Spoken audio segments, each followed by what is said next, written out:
ದಾಳಿಯ ಯೋಜನೆಯ ಕುರಿತು ಇಸ್ರೇಲ್ ವಿಡಿಯೋವೊಂದನ್ನು ರಿಲೀಸ್ ಮಾಡಿದೆ. ಖಮನೈ ಹತ್ಯೆಗೆ 3 ಹಂತದಲ್ಲಿ ಜಂಟಿಯಾಗಿ ಪ್ಲಾನ್ ಮಾಡಲಾಗಿತ್ತು. ಅಮೆರಿಕದ ಪ್ಲಾನ್ ಅನ್ನು ಇಸ್ರೇಲ್ ಕಾರ್ಯಗತಗೊಳಿಸಿದೆ.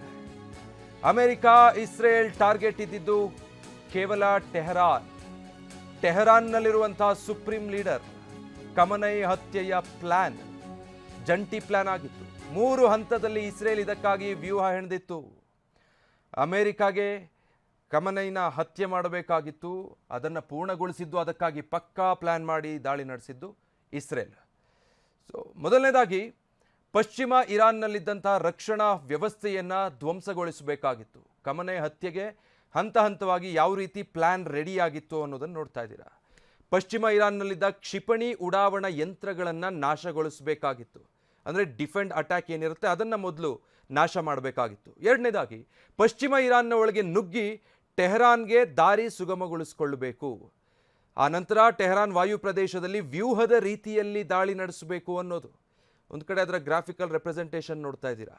ಈ ರೀತಿಯಾಗಿ ಪಕ್ಕಾ ಪ್ಲ್ಯಾನ್ ಮಾಡಿಕೊಂಡು ಆ ಪ್ಲ್ಯಾನ್ನಲ್ಲಿ ಯಾವುದೇ ಹೆಚ್ಚು ಕಮ್ಮಿ ಆಗದ ಹಾಗೆ ಇಸ್ರೇಲ್ ಆ ಪ್ಲ್ಯಾನ್ನ ಯಥಾವತ್ ಹಾಗೆ ಎಕ್ಸಿಕ್ಯೂಟ್ ಮಾಡಿದ ಪರಿಣಾಮ ಇರಾನ್ನ ಪರಮೋಚ್ಚ ನಾಯಕ ಖಮನೈ ಹತ್ಯೆಯಾಗಿದೆ.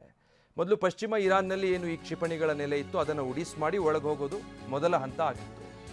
ಮಾಜಿ ಅಧ್ಯಕ್ಷ ಕೂಡ ಮೃತಪಟ್ಟಿದ್ದಾನೆ ಅನ್ನೋ ಮಾಹಿತಿ. ಮಹಮೂದ್ ಅಹಮದಿನೇಜಾದ್ 2005ರಿಂದ 2013ರವರೆಗೆ ಇರಾನ್ ಅಧ್ಯಕ್ಷರಾಗಿದ್ದರು. ಮಹಮೂದ್ ನಿವಾಸದ ಮೇಲೆ ಕೂಡ ಇಸ್ರೇಲ್ ಏರ್ ಸ್ಟ್ರೈಕ್ ನಡೆಸಿದೆ. ಟೆಹರಾನ ನರ್ಮಕ್ ಬಳಿಯ ನಿವಾಸದ ಮೇಲೆ ದಾಳಿಯಾಗಿದೆ. ಈ ಏರ್ ಸ್ಟ್ರೈಕ್ನಲ್ಲಿ ಮಹಮೂದ್ ಮೃತಪಟ್ಟಿದ್ದಾರೆ ಅನ್ನುವಂತಹ ಅಧಿಕೃತ ವರದಿ ಲಭ್ಯ ಆಗ್ತಾ ಇದೆ.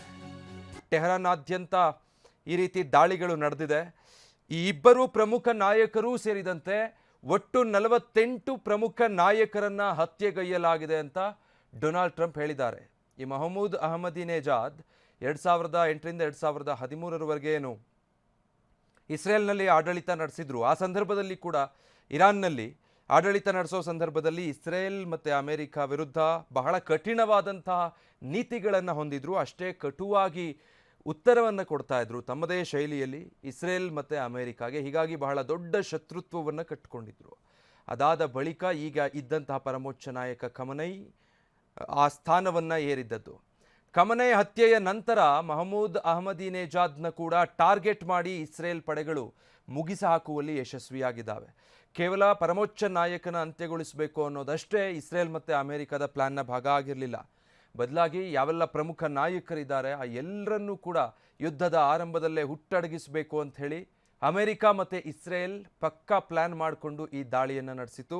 ಅದರ ಪರಿಣಾಮ ಮೊದಲಿಗೆ ಹೊರಬಂದ ವಿಚಾರ ಇರಾನ್ನ ಪರಮೋಚ್ಚ ನಾಯಕ ಖಮನೈ ಹತ್ಯೆ, ಅದಾದ ಬಳಿಕ ಮಾಜಿ ಅಧ್ಯಕ್ಷ ಮಹಮೂದ್ನ ಹತ್ಯೆ. ಇರಾನ್ ಸೇನೆ ಸಂಪೂರ್ಣ ನಾಶಕ್ಕೆ ಪಣ. ಇಸ್ರೇಲ್ ರಾಯಭಾರಿ ರೋವೆನ್ ಸ್ಫೋಟಕ ಹೇಳಿಕೆ ಕೊಟ್ಟಿದ್ದಾರೆ.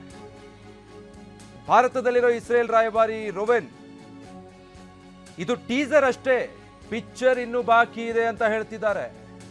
ಇರಾನ್ನ ಸೇನಾ ಸಾಮರ್ಥ್ಯ ಇನ್ನೂ ಕೂಡ ಪೂರ್ತಿ ಕುಗ್ಗಿಲ್ಲ. ಇರಾನ್ ಸೇನಾ ಸಾಮರ್ಥ್ಯ ನಾಶ ಆಗೋವರೆಗೂ ಕೂಡ ನಮ್ಮ ದಾಳಿ ಮುಂದುವರಿಯುತ್ತೆ. ಇರಾನ್ ಮೇಲೆ ಇಸ್ರೇಲ್ ಅಮೆರಿಕ ದಾಳಿ ನಡೆಯುತ್ತೆ ಅಂತ ಹೇಳಿದ್ದಾರೆ.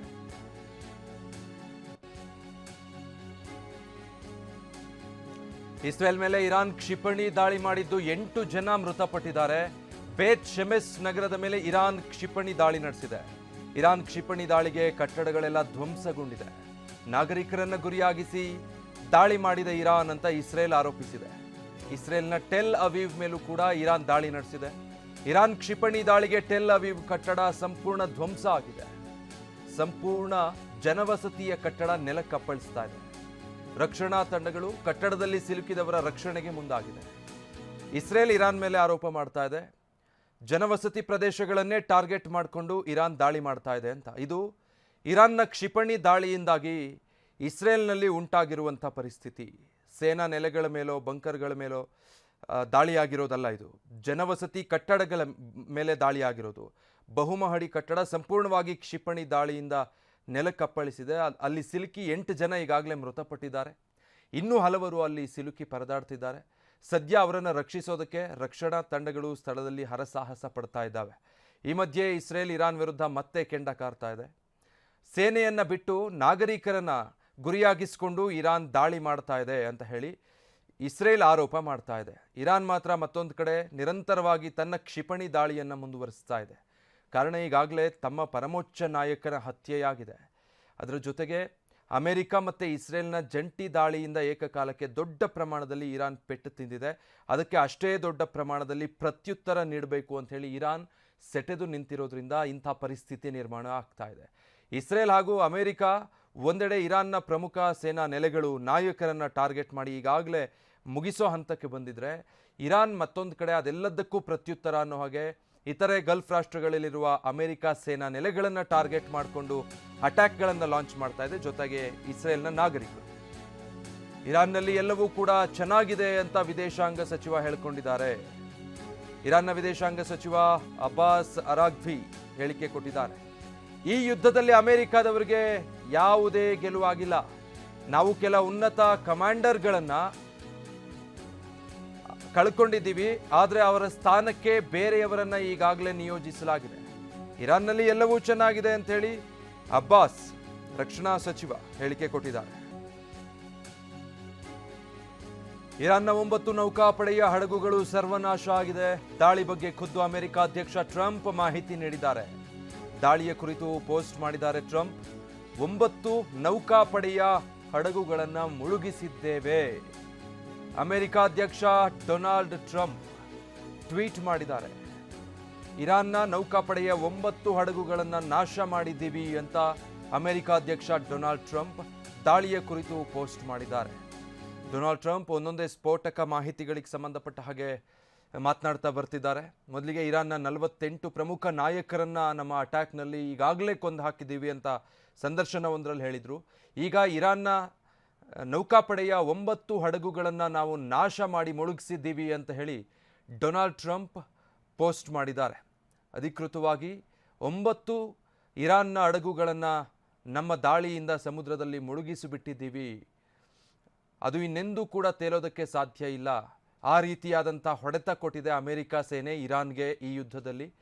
ಇರಾನ್ ಇನ್ನೂ ಕೂಡ ಶರಣಾಗಿಲ್ಲ ಅಥವಾ ಸೋಲೊಪ್ಪೋದಿಲ್ಲ ಅಂತಾದರೆ ಮುಂದಿನ ದಿನಗಳಲ್ಲಿ ಇನ್ನೂ ಬಹಳ ಭೀಕರವಾದಂತಹ ದಾಳಿಯನ್ನು ಅಮೆರಿಕ ಮತ್ತು ಇಸ್ರೇಲ್ನ ಕಡೆಯಿಂದ ಎದುರಿಸಬೇಕಾಗತ್ತೆ ಅನ್ನೋ ಅರ್ಥದಲ್ಲಿ ಅಮೆರಿಕ ಅಧ್ಯಕ್ಷ ಡೊನಾಲ್ಡ್ ಟ್ರಂಪ್ ಸಂದೇಶ ರವಾನೆ ಮಾಡ್ತಾ ಇದ್ದಾರೆ.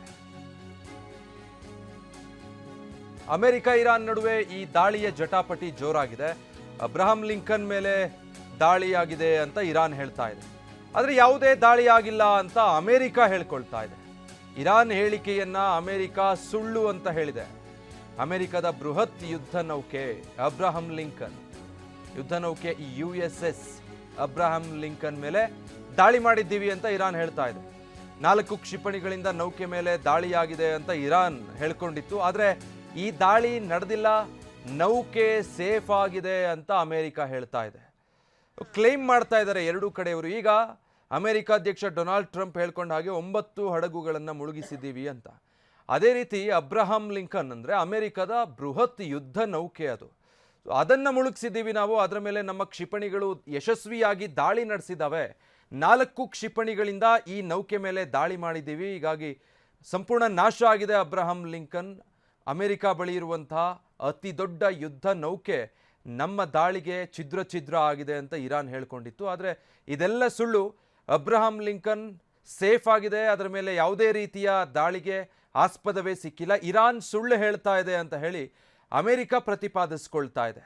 ಮತ್ತೊಂದು ಕಡೆ ಅಮೆರಿಕ 48 ಇರಾನ್ನ ನಾಯಕರು ಮತ್ತು ನೌಕಾಪಡೆಯ 9 ಹಡಗುಗಳು ಎಲ್ಲವೂ ಕೂಡ ನಮ್ಮ ದಾಳಿಗೆ ಸರ್ವನಾಶ ಆಗಿದೆ, ನಮ್ಮ ದಾಳಿ ಇನ್ನೂ ಮುಂದುವರಿಯುತ್ತೆ ಅಂತ ಹೇಳ್ತಾ ಇದೆ.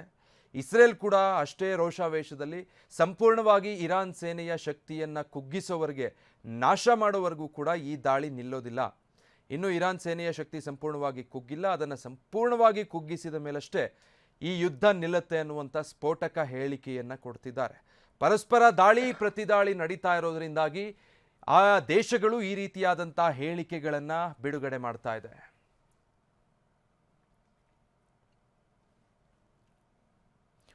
ಇನ್ನು ಇಷ್ಟೆಲ್ಲ ಪರಿಸ್ಥಿತಿಯ ನಡುವೆ ಮಧ್ಯಪ್ರಾಚ್ಯದಲ್ಲಿ ಸಿಲುಕಿರುವ ಕನ್ನಡಿಗರ ರಕ್ಷಣೆ ಕಳವಳಕಾರಿ ಆಗಿದೆ. ಸೊ ನಮ್ಮನ್ನು ರಕ್ಷಿಸಿ ಅಂತ ಹೇಳಿ CS ಗೆ ಪತ್ರ ಬರೆದಿದ್ದಾರೆ. ಹೀಗೆ ಸಿಲುಕಿರುವಂಥ ಕನ್ನಡಿಗರು. ವಿದೇಶಾಂಗ ಇಲಾಖೆಯ ಕಾರ್ಯದರ್ಶಿ ವಿಕ್ರಮ್ ಮಿಸ್ತ್ರಿ ಅವರಿಗೆ CS ಪತ್ರ ಬರೆದಿದ್ದಾರೆ. ಕನ್ನಡಿಗರ ನೆರವಿಗೆ ಧಾವಿಸಬೇಕು ಅಂತ ಹೇಳಿ ನಮ್ಮ ಕರ್ನಾಟಕದ CS ಶಾಲಿನಿ ರಜನೀಶ್ ಮನವಿ ಮಾಡಿದ್ದಾರೆ. ಪ್ರವಾಸ, ಉದ್ಯೋಗ ಮತ್ತು ಶಿಕ್ಷಣಕ್ಕೆ ಅಂತ ಹೇಳಿ ಕನ್ನಡಿಗರು ತೆರಳಿದ್ದವರು ಈಗ ಈ ಪರಿಸ್ಥಿತಿಯಲ್ಲಿ ಸಿಕ್ಕಾಕೊಂಡಿದ್ದಾರೆ. ವಿಮಾನಗಳ ಹಾರಾಟ ಕೂಡ ರದ್ದಾಗಿದೆ. ಹೀಗಾಗಿ ಅಲ್ಲೇ ಪರದಾಡ್ತಿದ್ದಾರೆ ಕನ್ನಡಿಗರು ಅಂತ ರಾಯಭಾರ ಕಚೇರಿಗಳ ಮೂಲಕ ಅಗತ್ಯ ರಕ್ಷಣೆ ಒದಗಿಸಬೇಕು. ಅವರ ಬಗ್ಗೆ ಅಂದರೆ ಅವರ ಪರಿಸ್ಥಿತಿ ಹೇಗಿದೆ ಅನ್ನೋದರ ಮಾಹಿತಿಯನ್ನು ಪಡ್ಕೊಳ್ಬೇಕು. ಜೊತೆಗೆ ಆದ್ಯತೆ ಮೇಲೆ ಅವರನ್ನು ಭಾರತಕ್ಕೆ ಕರೆತರೋದಕ್ಕೆ ವಿಶೇಷ ವಿಮಾನದ ವ್ಯವಸ್ಥೆಯನ್ನು ಮಾಡಬೇಕು. ರಾಜ್ಯ ಸರ್ಕಾರದ ಜೊತೆ ನಿರಂತರ ಸಂಪರ್ಕ ಸಾಧಿಸಲು ಕೂಡ ವ್ಯವಸ್ಥೆ ಮಾಡಬೇಕು. ಮಾಹಿತಿ ವಿನಿಮಯಕ್ಕಾಗಿ ಪ್ರತ್ಯೇಕ ಸಮನ್ವಯ ವ್ಯವಸ್ಥೆಯನ್ನು ಜಾರಿಗೆ ತನ್ನಿ ಅಂತ ರಾಜ್ಯ ಸರ್ಕಾರ ನೋಡಲ್ ಅಧಿಕಾರಿಗಳನ್ನು ನೇಮಿಸೋದಕ್ಕೂ ಸಿದ್ಧವಿದೆ ಈ ಕಾರ್ಯಕ್ಕಾಗಿ. ಆದರೆ ಇದು ಅಗತ್ಯವಾಗಿ ತುರ್ತಾಗಿ ಆಗಬೇಕಾಗಿದೆ. ಇದಕ್ಕಾಗಿ ಈ ರಕ್ಷಣಾ ಕಾರ್ಯಾಚರಣೆಗೆ ಕರ್ನಾಟಕ ರಾಜ್ಯ ಸರ್ಕಾರ ಎಲ್ಲ ರೀತಿಯ ಸಂಪೂರ್ಣ ಸಹಕಾರವನ್ನು ನೀಡುತ್ತೆ. ಕನ್ನಡಿಗರನ್ನು ರಕ್ಷಿಸುವತ್ತ ಗಮನ ಹರಿಸಬೇಕು ಅಂತ ಹೇಳಿ ವಿದೇಶಾಂಗ ಇಲಾಖೆಯ ಕಾರ್ಯದರ್ಶಿ ವಿಕ್ರಮ್ ಮಿಸ್ತ್ರಿ ಅವರಿಗೆ CS ಶಾಲಿನಿ ರಜನೀಶ್ ಅವರು ಪತ್ರ ಬರೆದಿದ್ದಾರೆ. ಬೇರೆ ಬೇರೆ ಉದ್ದೇಶಕ್ಕೆ ಹೋಗಿದ್ದಂಥವರು ಈಗ ಅದದೇ ಏರ್ಪೋರ್ಟ್ಗಳಲ್ಲಿ ಅಥವಾ ತಾವಿರುವಂಥ ಜಾಗಗಳಲ್ಲೇ ಸಿಕ್ಕಾಕೊಳ್ಳುವಂಥ ಪರಿಸ್ಥಿತಿಗೆ ಬಂದು ತಲುಪಿದ್ದಾರೆ. ಏನು ಮಾಡಬೇಕು ಅನ್ನೋದು ಗೊತ್ತಾಗ್ತಾ ಇಲ್ಲ. ಭಾರತ ಸರ್ಕಾರ, ಕರ್ನಾಟಕ ಸರ್ಕಾರದ ಸಹಾಯದ ನಿರೀಕ್ಷೆಯಲ್ಲಿದ್ದಾರೆ.